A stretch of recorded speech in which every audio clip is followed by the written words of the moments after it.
ओम निधाय हृदि विश्वेशं विधाय गुरुवंदनं बालानां सुखबोधाय क्रियते तर्कसंग्रहः शंकरं शंकराचार्यं केशवं बादरायणं सूत्रभाष्यकृतौ वन्दे भगवन्तौ पुनः पुनः ईश्वरो गुरुरात्मेति मूर्तिभेदविभागिने व्योमवद्व्याप्तदेहाय दक्षिणामूर्तये नमः।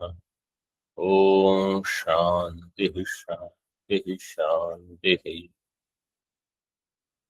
पेज 174 174 दीपिका में देखिए, नीचे से तृतीय पंक्ति। केवल अधिकरणादेव नास्ति इति व्यवहार उपपत्तौ अभावो न पदार्थांतरम इति गुरवः तन्न। गुरवः नीचे टीका में देखिए, किरणावली में दिया है। केवलाधिकरणादेव इति प्रतीक के बाद गुरवः प्राभाकर मीमांसका। प्राभाकर मीमांसक कहते हैं अभाव एक अलग पदार्थ नहीं है, न पदार्थांतरम। क्यों? अधिकरणात्, केवल अधिकरण, इसी से व्यवहार हो जाएगा। नास्ति इति व्यवहार क्या है? केवल अधिकरण है, बस। तो नैयायिक उनका खंडन करते हैं तन्ना। दीपिका में अभाव अनंगीकारे कैवल्यस्य निर्वक्तुम अशक्यत्वात्। अभाव का अगर स्वीकार नहीं करोगे तो कैवल्य, आप कहते हो केवल अधिकरण, केवल क्या है उसका निर्वचन संभव नहीं होगा। अशक्यत्वात्, निर्वक्तुम अशक्यत्वात्। नीचे टीका में देखिए थोड़ा,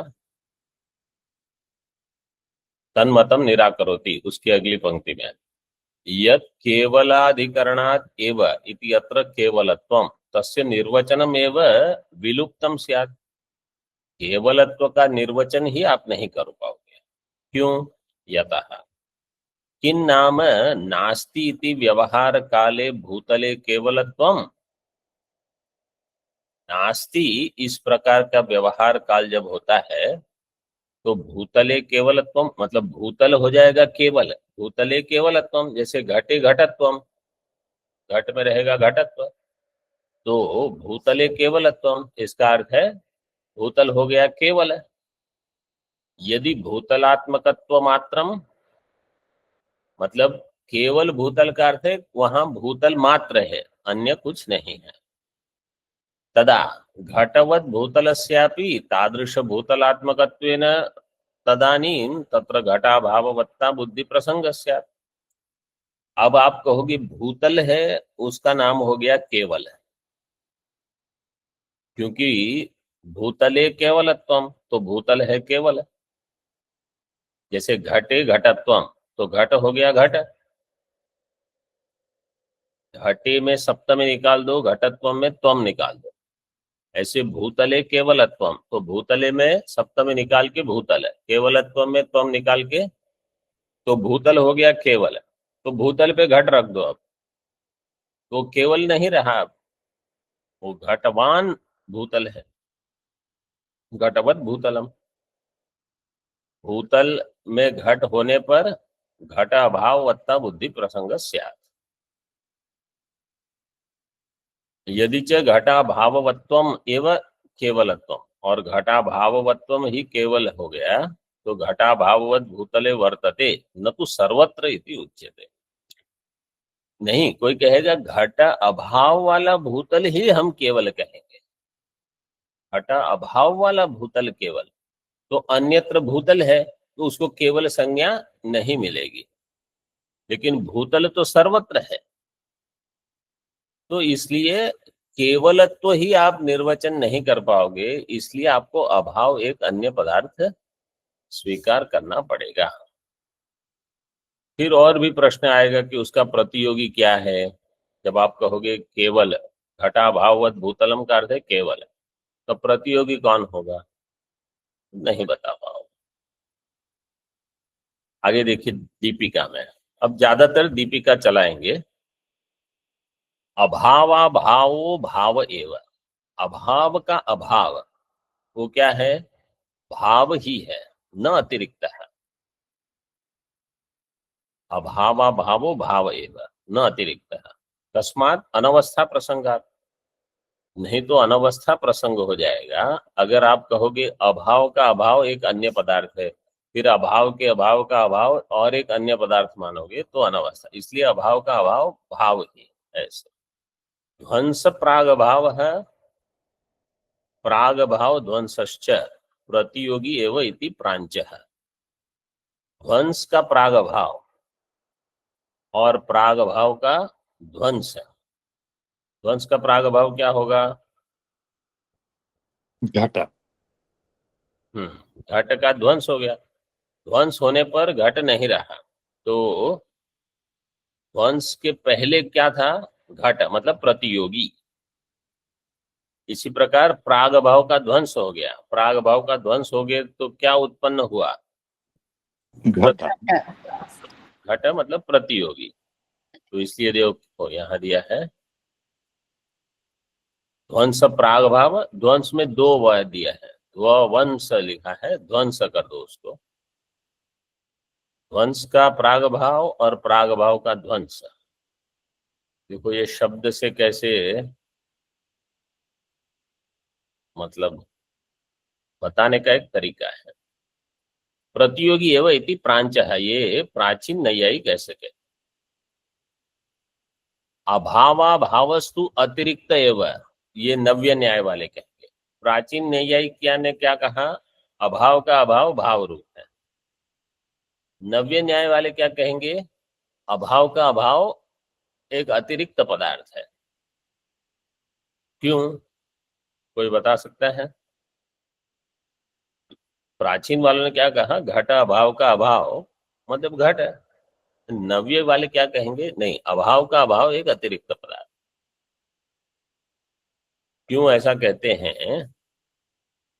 क्योंकि वो कहते हैं अभाव एक अभाव रूप पदार्थ है। तो अभाव का अभाव भी वो अभाव रूप होना चाहिए, वो भाव रूप नहीं हो सकता। आप अगर कहते हो कि अभाव का अभाव घट है, मतलब भाव रूप हो गया। तो अभाव का अभाव जब कहते हो तो अंत में अभाव लग रहा है, तो वो अभाव रूप पदार्थ होना चाहिए, वो भाव रूप नहीं हो सकता। देखो सामान्य बुद्धि और थोड़ा नवीन में इसलिए थोड़ा विशेष है। कुछ कुछ उन्होंने कुछ संशोधन करके बताया। फिर बोले वो अनावस्था होगी, उसका क्या? तो कहा तृतीय भावस्य प्रथम भाव रूपत्वात् न अनवस्था इति नवीना। जो तीसरा अभाव है वो प्रथम अभाव रूप है, मतलब अभाव, अभाव का अभाव। फिर जो तृतीय अभाव होगा, अभाव के अभाव का अभाव, वो प्रथम अभाव। फिर अभाव के अभाव के अभाव का अभाव, एक दो तीन चार, तो चतुर्थ होगा वो द्वितीय हो जाएगा। इसको हम ऑड नंबर इवन नंबर कहते हैं ना।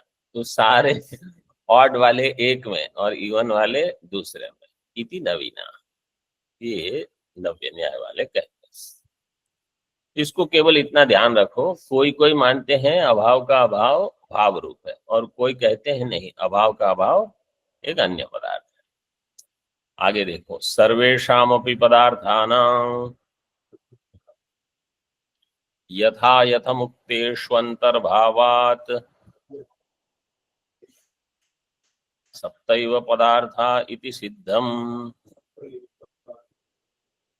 वो यहाँ यथा यथाम दिया है, वास्तव में यथा यथम होना चाहिए।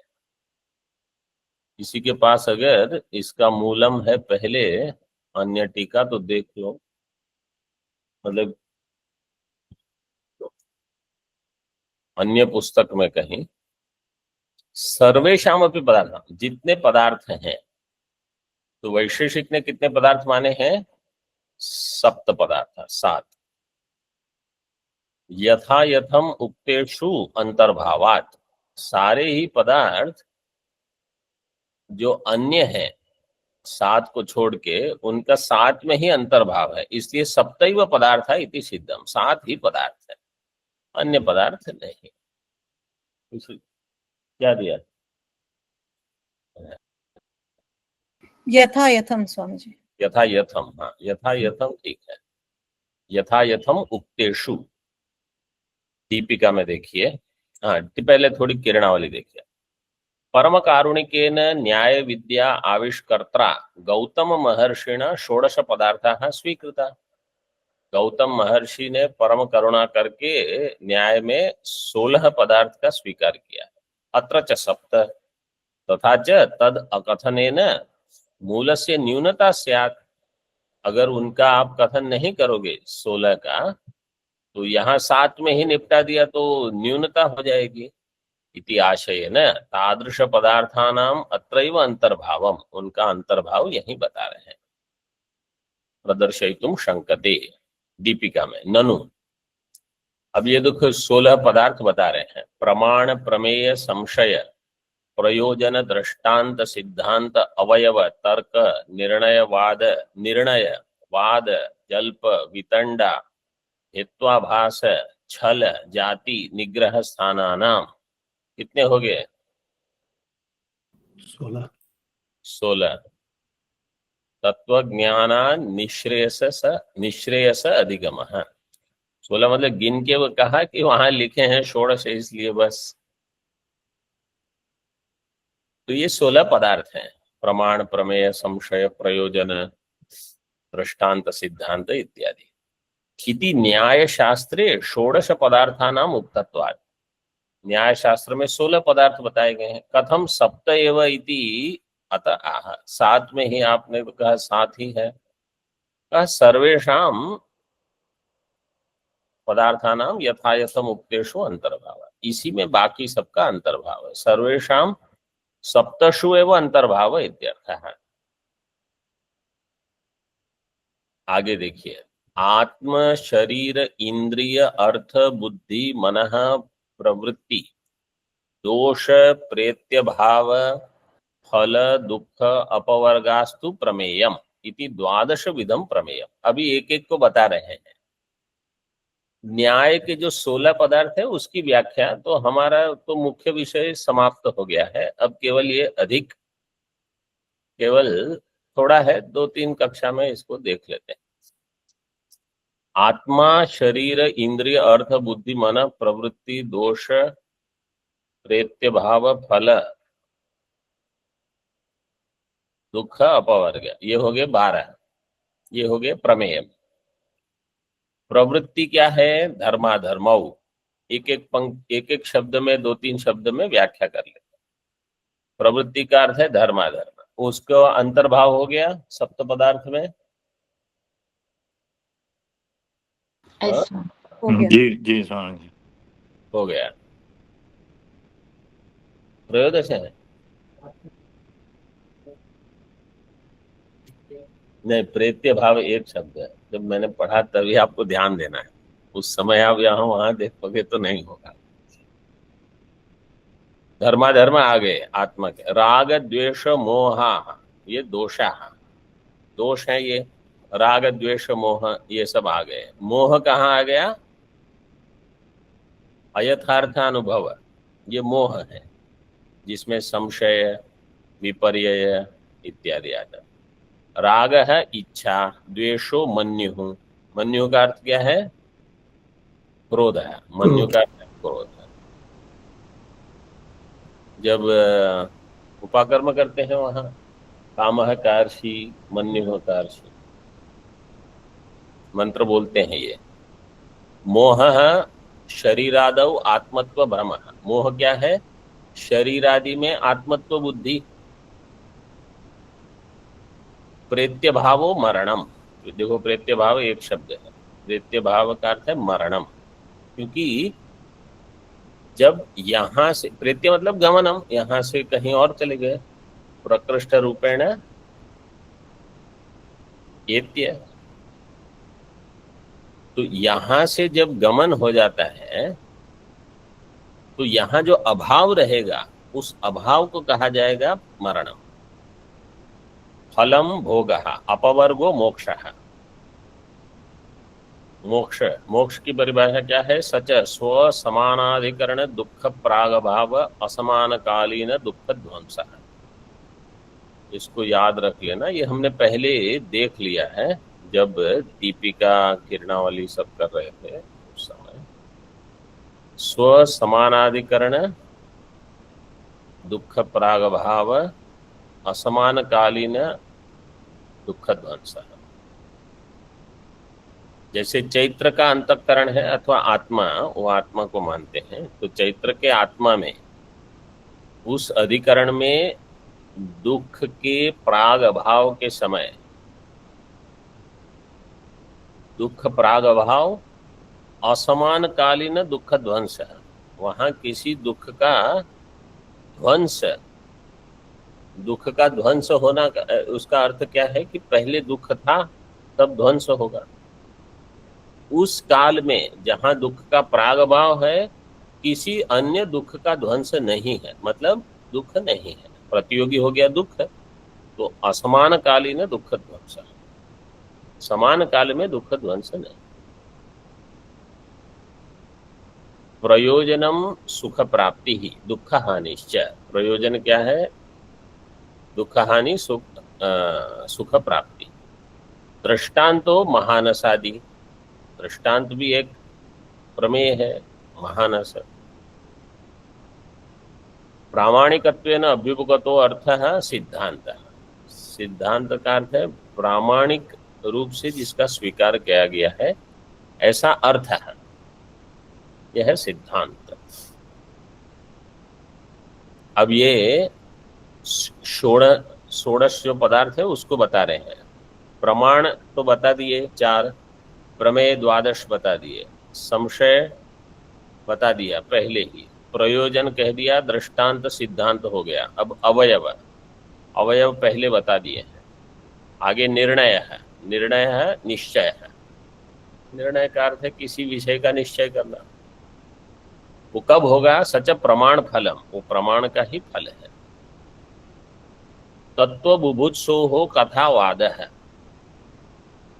तत्व को इसमें नीचे किरणावली में कुछ कुछ विस्तार है, कहीं कहीं अगर देखना है तो आप कभी देख सकते हो। तत्व बुभुत्सो हो इदम इत्थम इत्याकारकम, नीचे दिया है अंतिम पंक्ति में उसी पृष्ठ पर। तत्व बुभुत्सो हो इदम इत्थम इत्याकारकम यत् तत्वम तद विषयक ज्ञानेच्छावतः कथायाः कथा। ये ऐसा है, इस प्रकार से इसका प्रतिपादन करने की इच्छा, उसको कहा जाएगा कथा। इस कथा का शब्द में ही अंतर्भाव हो गया, वो सब शब्द ही है, उसको कहा जाएगा वाद है। बुभुत्सु, बुभुत्सा का अर्थ क्या है? बोद्धुम इच्छा, बुभुत्सा। तो तत्व को जानने की इच्छा जब हो उसको कहा जाएगा वाद है।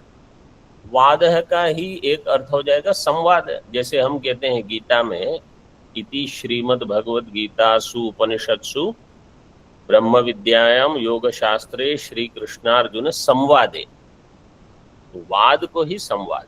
क्यों? क्योंकि वहां एक व्यक्ति है अर्जुन जिसमें जानने की इच्छा है और एक ज्ञान देने में समर्थ है भगवान, तो वो वाद कथा ही संवाद है। साधारण न्याय में वाद कथा मतलब दो व्यक्ति कहीं चर्चा कर रहे हैं लेकिन एक को ज्ञान आवश्यक है। अब दूसरा क्या है? दूसरा देखो, उभय साधनवती विजिगीषु कथा जल्प है।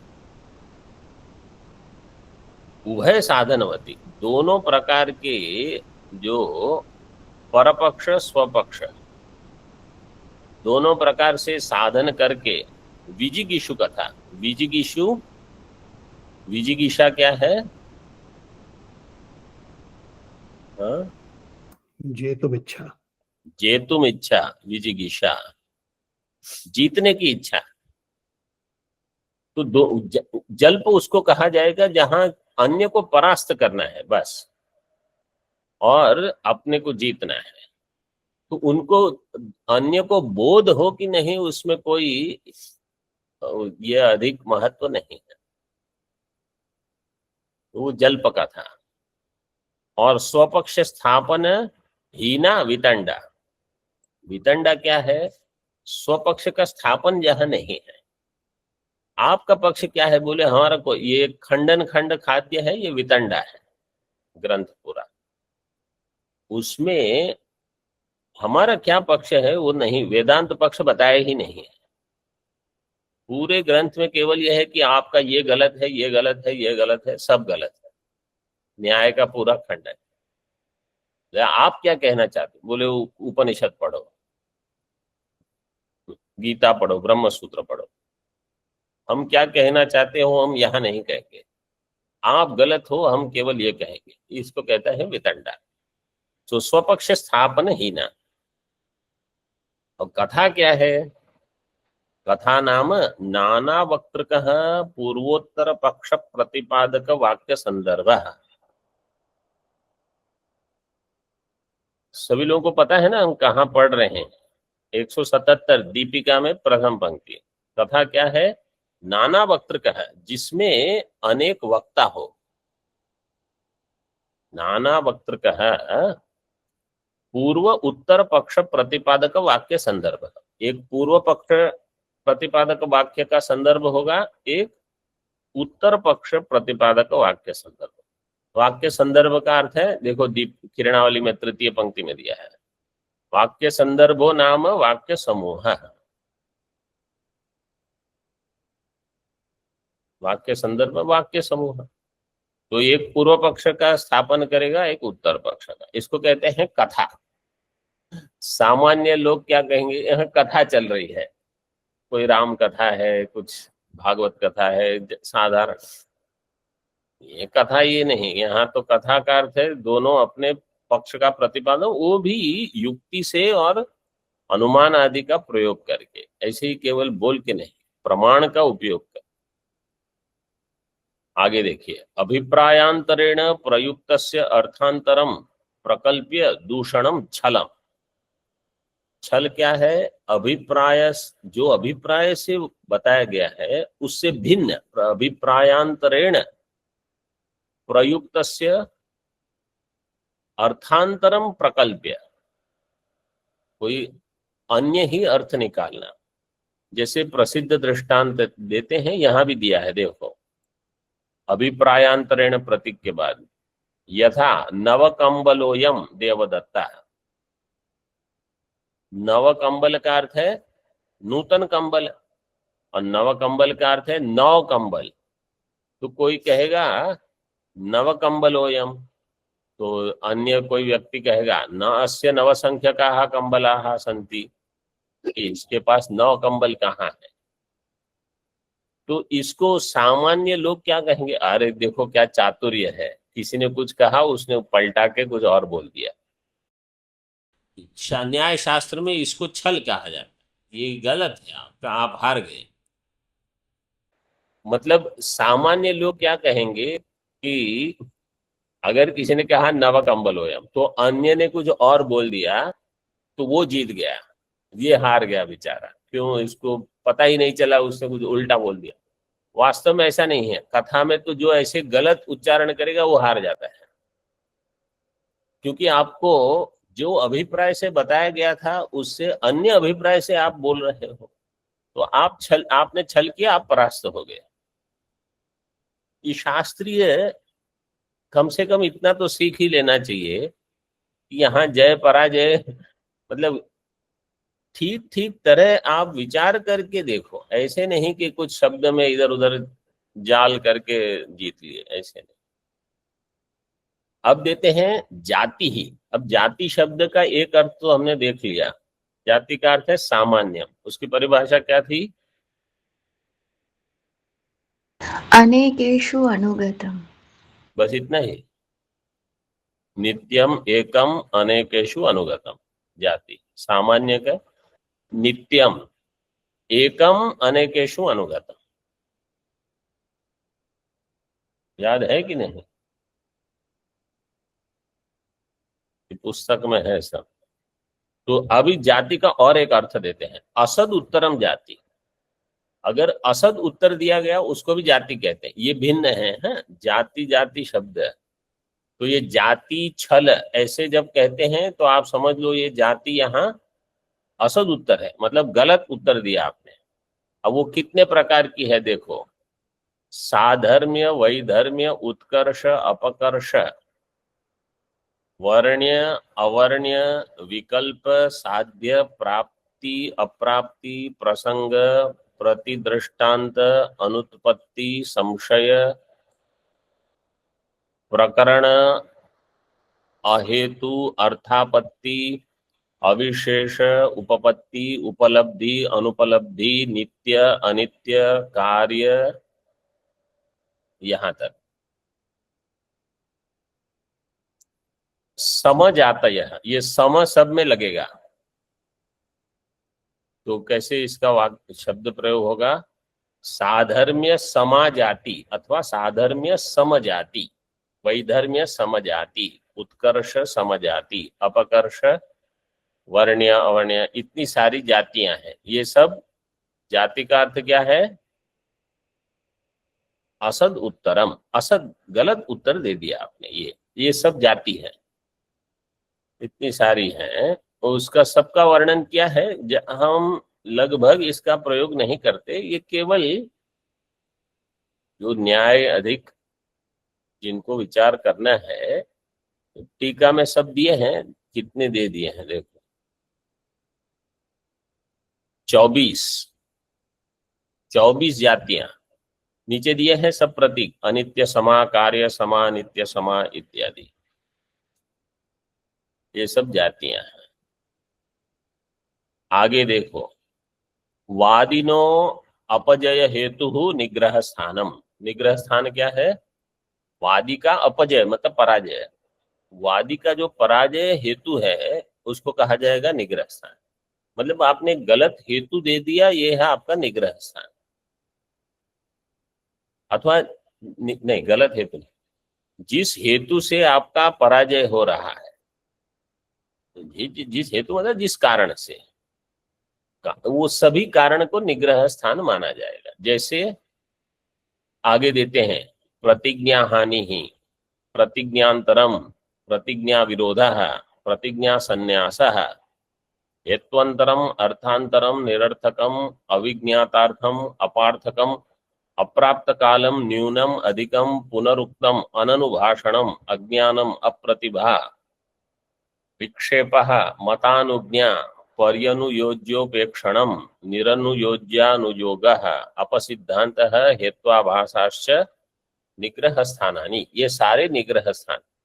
अभी जो हम बृहदारण्यक पढ़ रहे हैं, तृतीय अध्याय में भुज्यु ब्राह्मण में भुज्यु और याज्ञवल्क्य, तो वहां कहा था कि अगर तुम उत्तर नहीं दे पाओगे कि हम गंधर्व को मिले, वो जिसकी कन्या थी पांचाल देश में, गंधर्व गृहीता थी, फिर हमने उनको प्रश्न पूछा, क्या प्रश्न पूछा था, पारीक्षिताः कहाँ जाते हाँ, हैं? पारीक्षिता क्व गताः, पारीक्षिता। तो उसमें वहां कहा था कि अगर उत्तर नहीं दे पाओगे तो तुम्हारा अज्ञान होगा, अप्रतिभा होगा और प्रतिज्ञा हानि होगी। आपने प्रतिज्ञा की कि मैं ब्रह्मिष्ठ हूं, सभी में मैं गौ लेके जाऊंगा, और वो प्रतिज्ञा हानि हो जाएगी। तो इस प्रकार से ये सब शब्दों का प्रयोग वहां करते हैं जहां इस प्रकार का जल्प कथा है। तो तृतीय अध्याय में कहीं कहीं जल्प कथा है, बृहदारण्यक में कहीं वाद कथा है। ऐसा ये सारे निग्रह स्थान है। निग्रह स्थान भी कितने, 16 हैं, 20, कितने, 22 22 है। हाँ, नीचे टीका में दिए हैं, सब नंबर भी लिख के दिए हैं ताकि गिनती हो ना हो, और सबके कुछ कुछ दृष्टांत दिए हैं। इतना सारा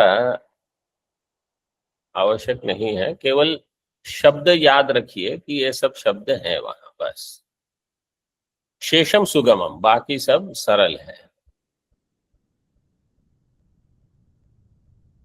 अब ये प्रकरण भी पूरा हो गया। अब कुछ ऐसे ही इसको खंड कहते हैं, कुछ कुछ मिसलिनियस अंग्रेजी में कहते हैं, दो चार विषय हैं उसको बता। ननु करतल अनल संयोगे सती अपि, मतलब मुख्य विषय तो ये था कि सप्त पदार्थ का वर्णन करना था, वो हो गया।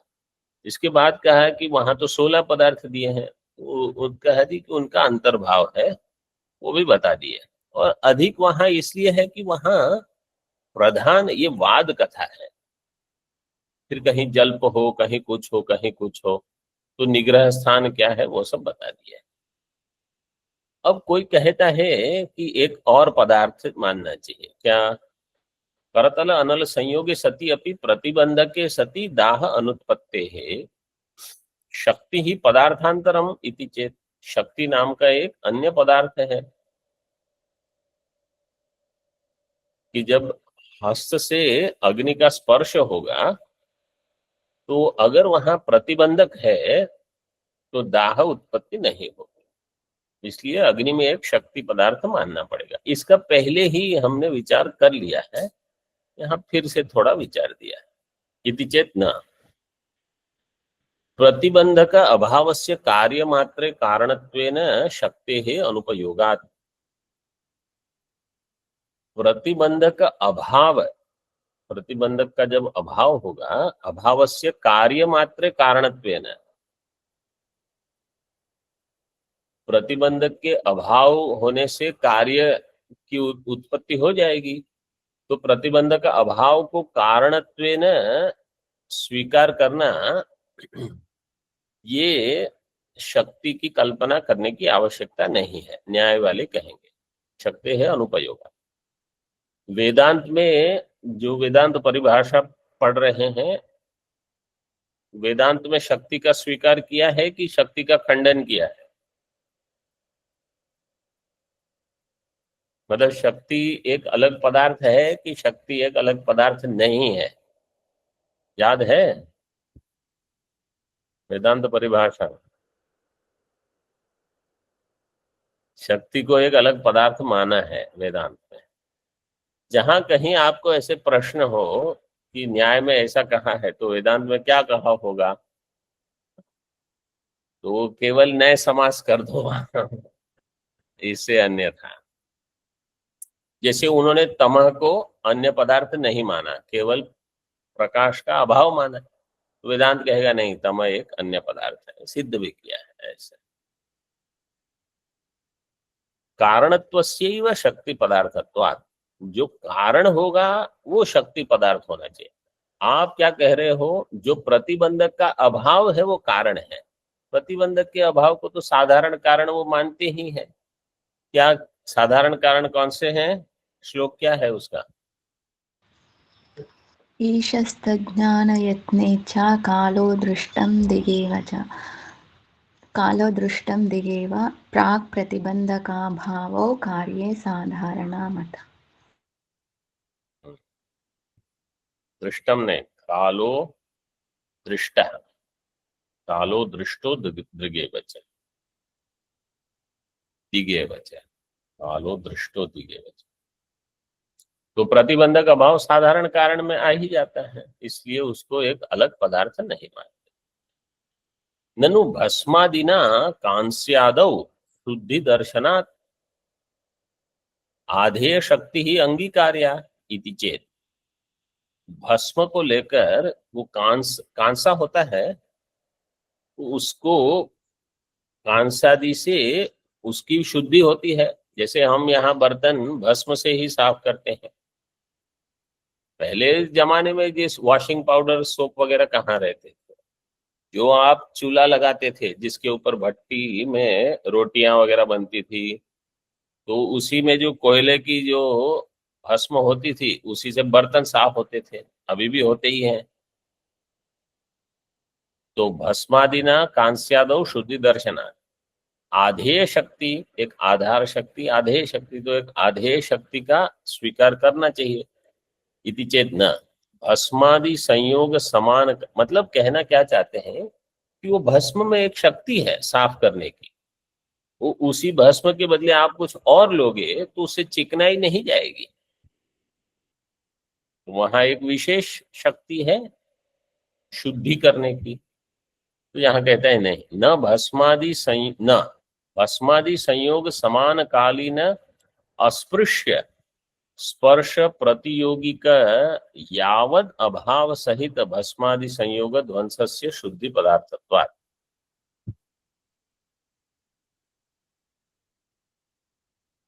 शुद्धि पदार्थ क्या है उसको बताते हैं। भस्मादि संयोग नाश, भस्मादि संयोग समानकालीन अस्पृश्य स्पर्श प्रति